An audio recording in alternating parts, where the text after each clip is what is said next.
At the outset, I want to convey my heartfelt thanks and regards to you for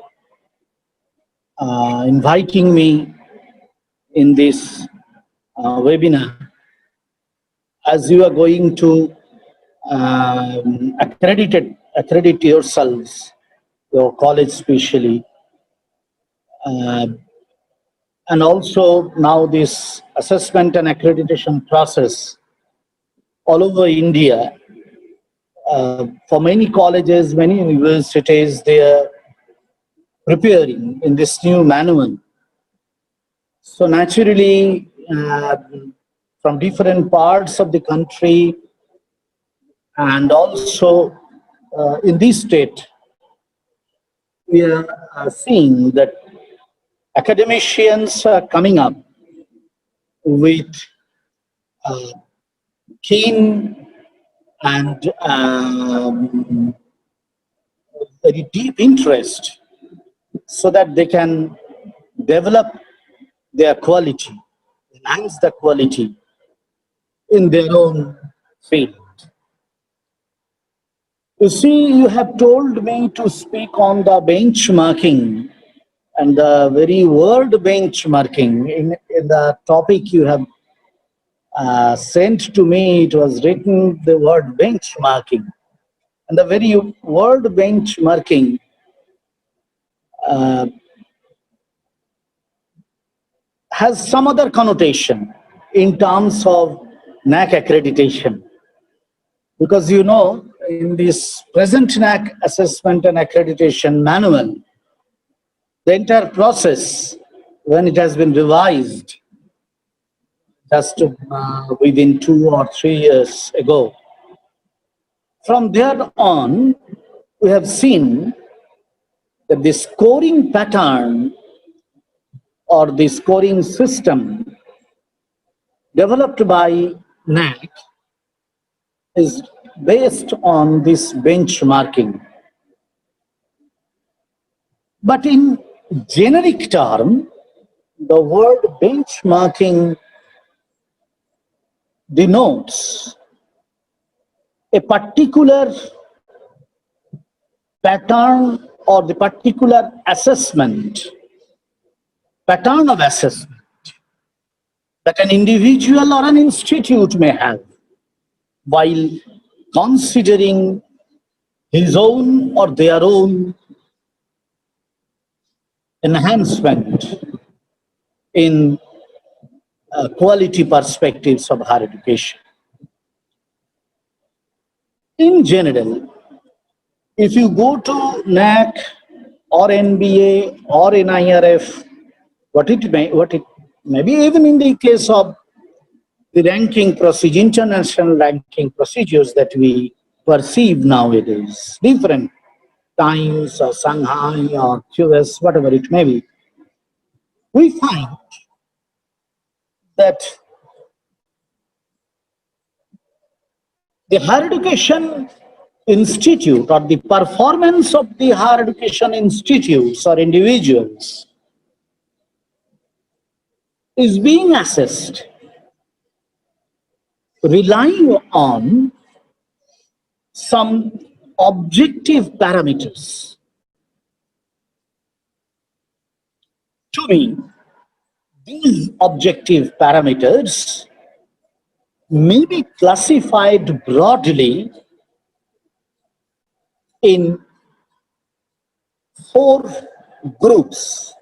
I know that for NAC assessment, there are 7 criteria. That is very good. But even we go through these 7 criteria, we will be able to find out that these can be segmented. These can be grouped in 4 areas. In 4 areas, in 4 areas, as I've told. What are those 4 areas? 1, teaching and teachers. 2, learning and learners. 3, utilization of resources and infrastructure. Use and utilization. Use and utilization of resources and infrastructure. And 4th,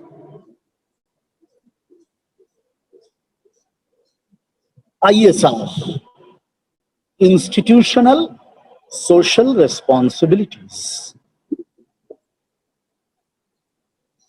Now, in case of teaching and teachers, some can be quantifiable, some cannot be.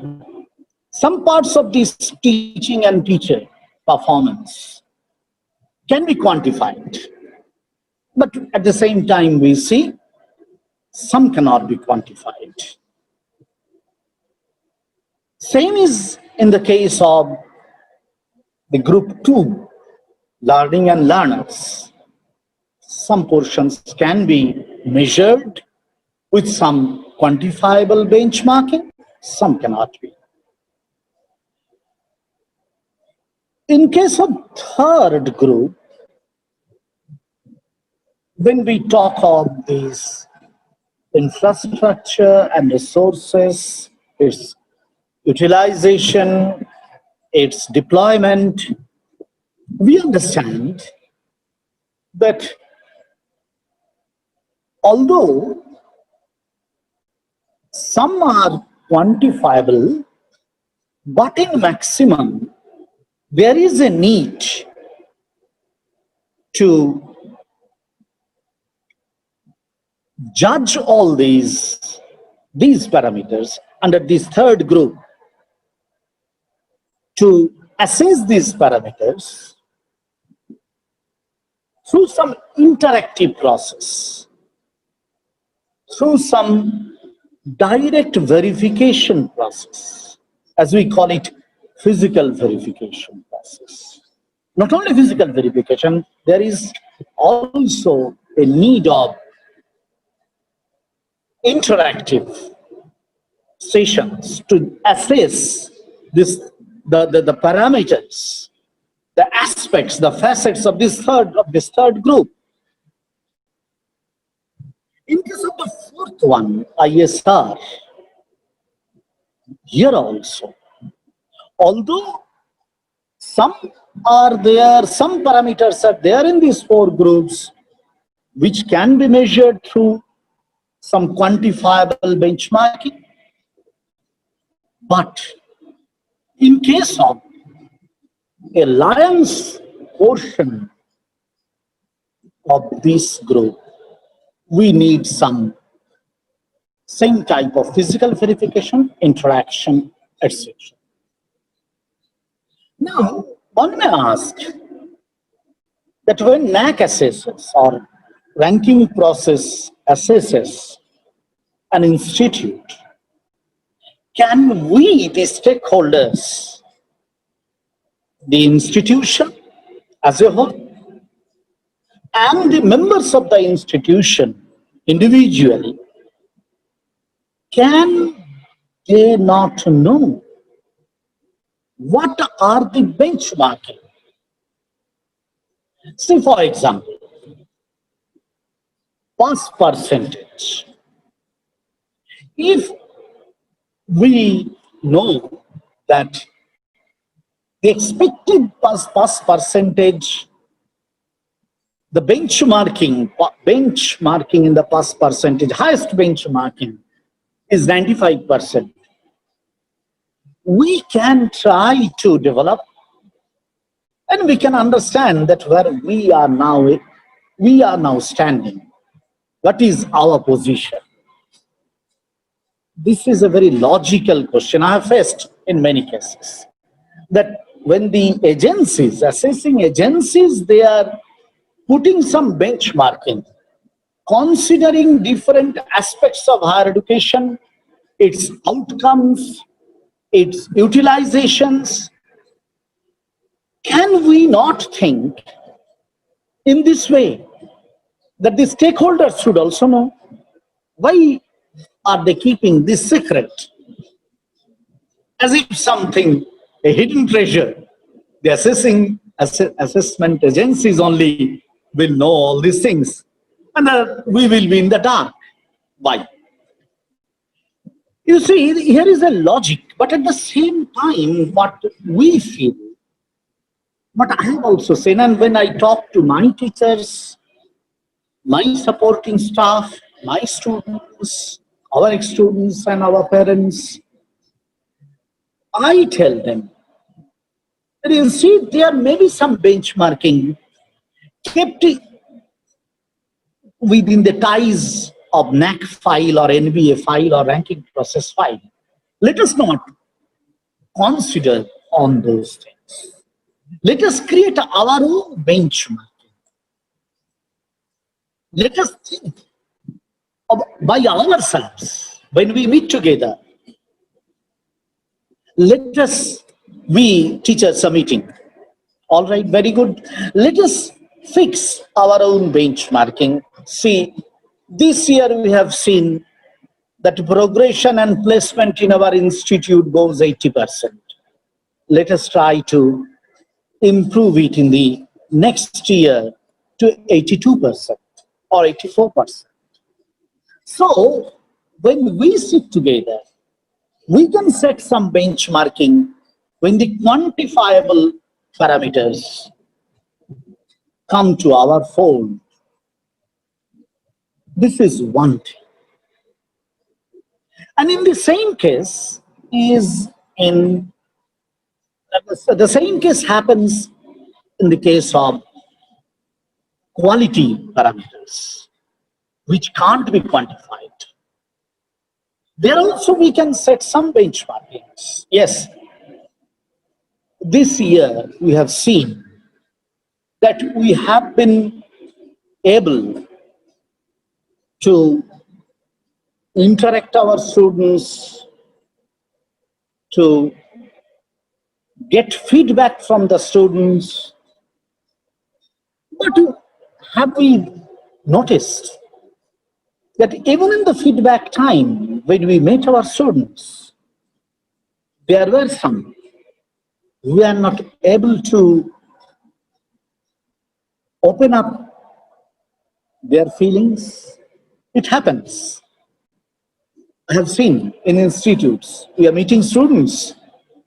It may be a group of 10 or 20 or 100 or 200. 5 or 10 or 15 or 50 are vocal. Others are shy. But that does not mean that they don't have any problem. They don't have any grievance.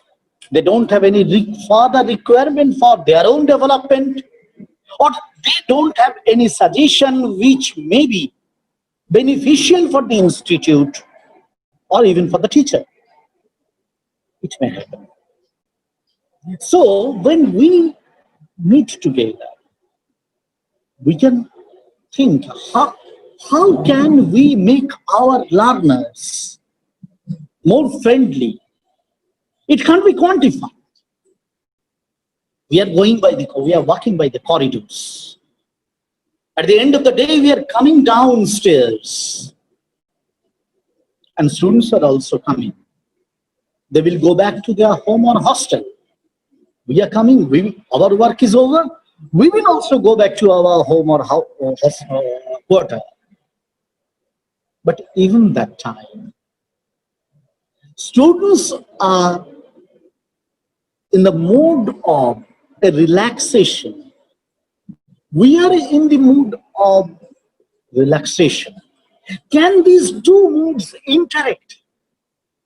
It's not official. It's not formal. But these informal moments, these unofficial interactions make our learners more friendly, more close to us, that they will be able to tell me, yes, sir, you see, madam, you see, This is the problem we are facing. I am facing. Even not we, I. A single one can tell this. It may be so that despite his or her opening up, I or we will not be able to solve his or her problem. But we can tell, see, really it's a problem, but we are not in a position to solve it. Let us try to find out our pathways, even through these constraints. He or she will surely understand. This is my experience. You see, this is not a quantifiable, not 4, not 5, not 30% or 80%. But this is also a type of benchmarking in the quality related parameters. You see, when we run an institute, the main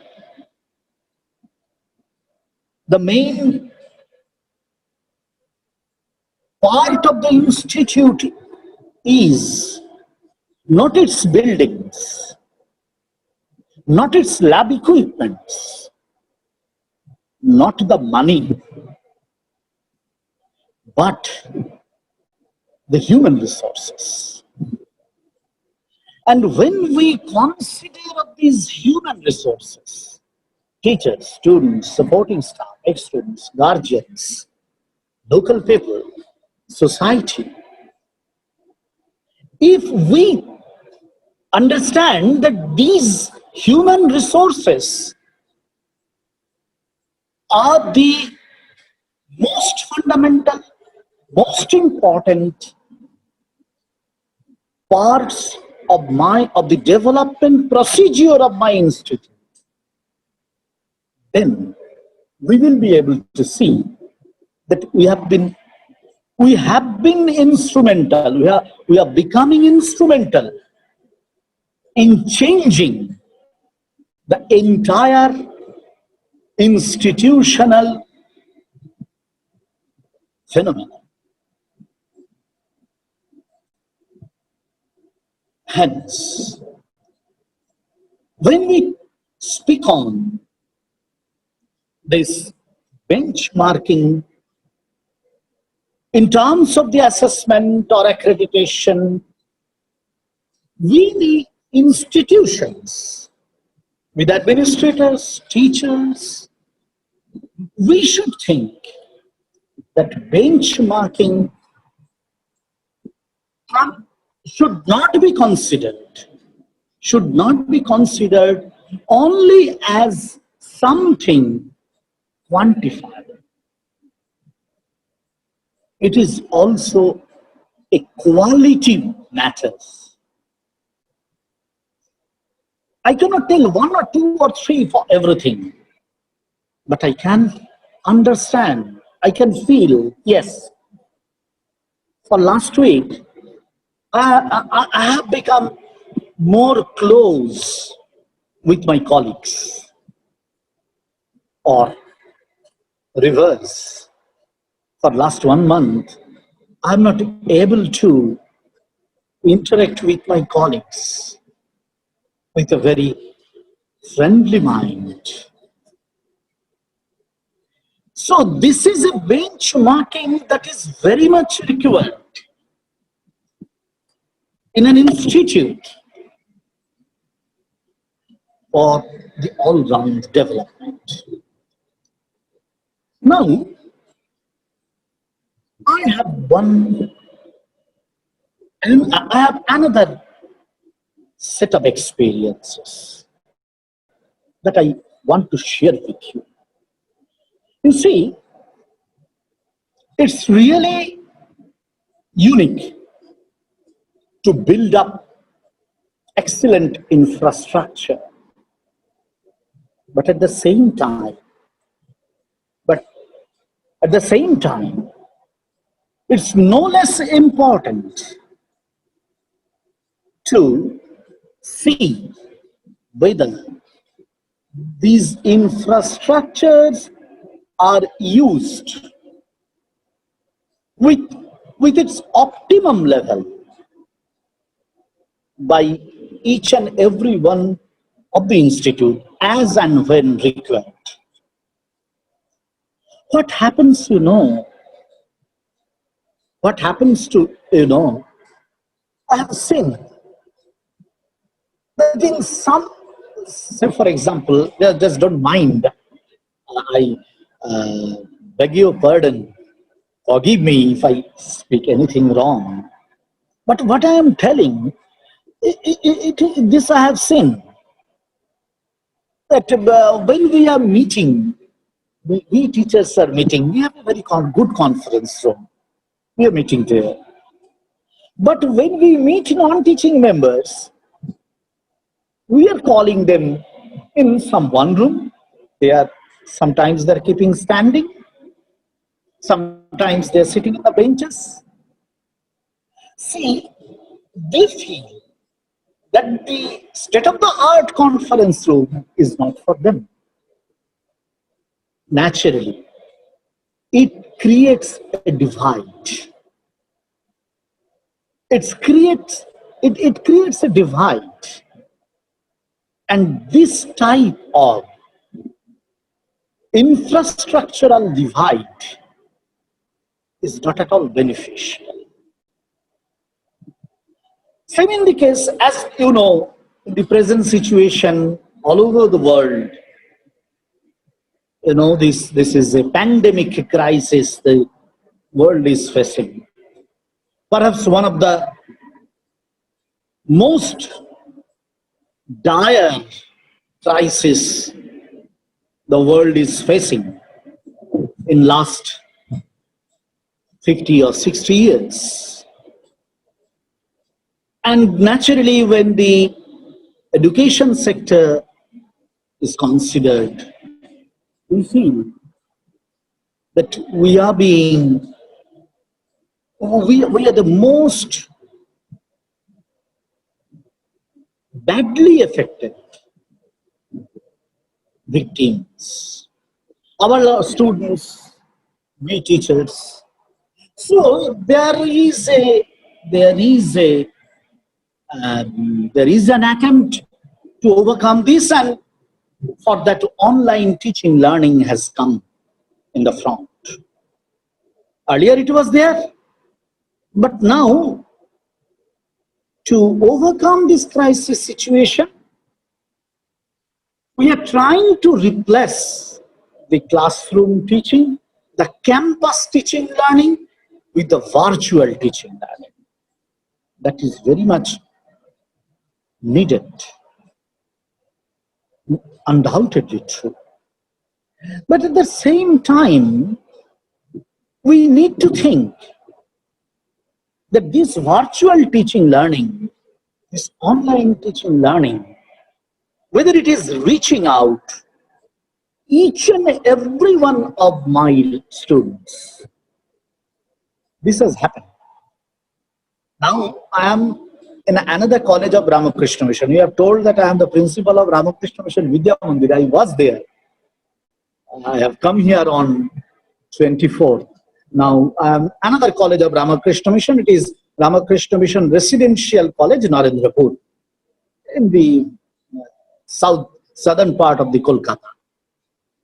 When I was in Vidya Mandir College before that, when the pandemic started, our campus has become locked down, and the students and also other teachers were at a loss what to do. Naturally, some teachers started enthusiastically the online classes. I also encouraged them. After a couple of days, one of my young teacher brother, he told me, Maharaj, classes are going very well. Students are interacting with me. Really, it's a very new experience, innovative experience.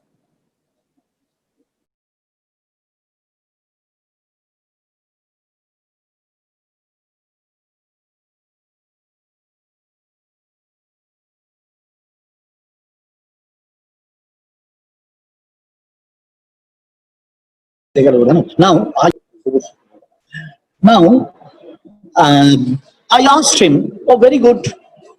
So, how many students? He told all. Every day, all students. I asked the micro question. He told, not every day, but almost every day. And all the 15, he has 15 students in his class. And all the 15 students.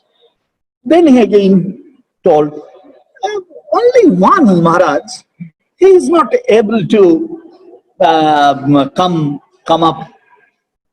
He is not able to attend my online classes every day.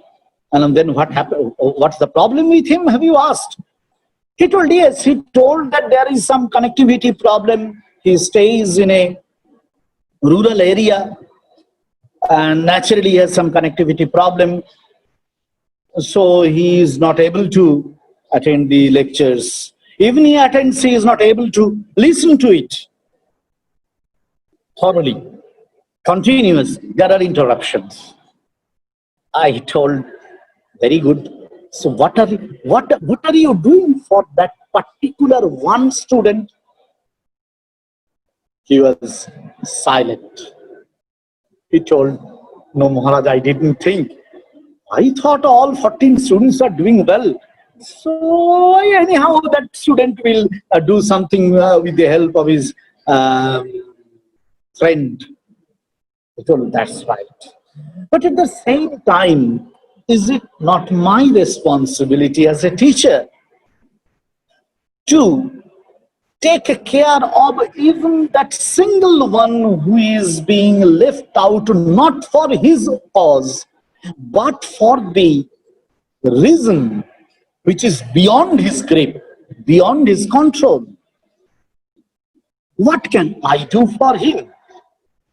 He told, Maharaj, what can I do for him when he does not have connectivity? I will not be able to go to that Sagar Island, the southern part of the West Bengal. And I will not be able to set up his connectivity or provide his connectivity. That's not, I can't do that. So what can I do? I told, yes, problem is here. Not only you, I will not be able to go.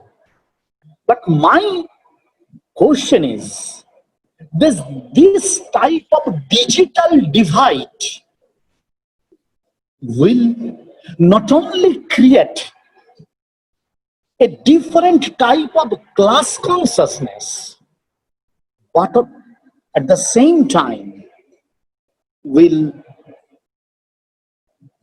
make that student a disadvantaged one in terms of his learning. So I need to address him separately. I have to talk to him at least over phone. See, I have taught this lesson. What are your problems? How can I help you? So if I go on asking him his difficulties, his constraints, while listening to my lecture, he will answer. Then only this type of teaching will become beneficial. This instance I have given, I am sharing with you only for this, that you see, in teaching learning process, digitization is very much undoubtedly. We cannot part away with it. There is a paradigm shift in teaching learning in this century, in this decade particularly. And more paradigm shifts will be coming sooner or later, which this academic world has to face, has to adapt. But at the same time, when we will talk of the academic quality development, we must remember that we cannot keep even a single person who with his all eligibility, all potentiality, with his talent, merit, eagerness, have come to this fold only due to some financial or social or some other problem. We can't keep him left out. This is, you see, a very important benchmarking that we need to keep when we start this online teaching. See, an academic institute every year, at least in 4 quarters, should sit together with all its teachers, with all its stakeholders, formally, even informally, and will try to find out that where they are lagging behind, what new, innovative approaches they can adopt, what measures they should take to solve the problems, even the underprivileged.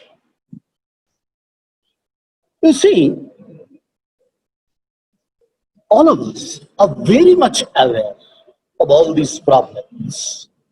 But when we come within the fold of an academic institute, kindly forgive me, sometimes we think that higher education is not for all. I have an objection. If we create such a hypothesis that higher education is not for all, it is an elitist hypothesis. Higher education, whether higher education is not for all or is for some, that's a debatable issue. But at the same time, we must remember that there is the right of everyone to come within the fold of higher education. We think that we are selecting someone in my college or in my university or in my institute. No.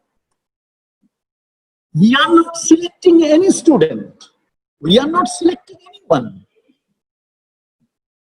They are choosing because of their potentiality, because of their merit, because of their talent. They are choosing us. They have the right to choose whether we will come to this teacher or that teacher, whether we will come to this institute or that institute. That our learners have the right. Our future generations have the right. So, we, the institutes, we the institutes, we, the stakeholders, we the institutes, we the stakeholders, we always remember, we should always remember that those who are choosing us,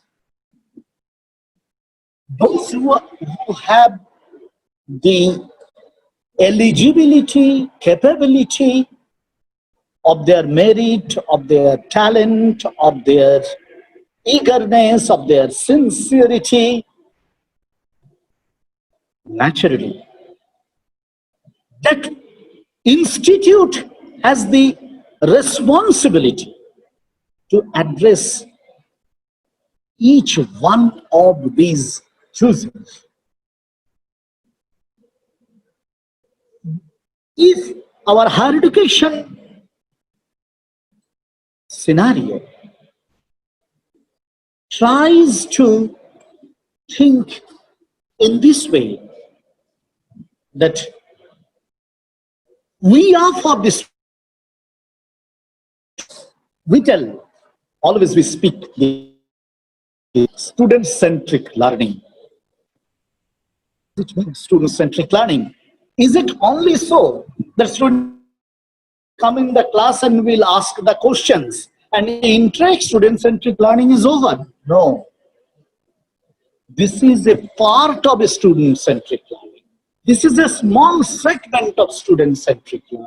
Student-centric learning involves not only the interaction of our learners, but also the inclusion of all the keenness of our learners to get involved in the activities, the ideologies of an institute. Hence, an institute should be very cautious, very careful to design its ideology. It has the responsibility to tell its learners that, you see, this is the ideals, this is the objectives for which this institute has established. And you should know this. 1, 2. You should assimilate this. 2, 3. You should try to improve the activities, the qualities in relation with this ideology.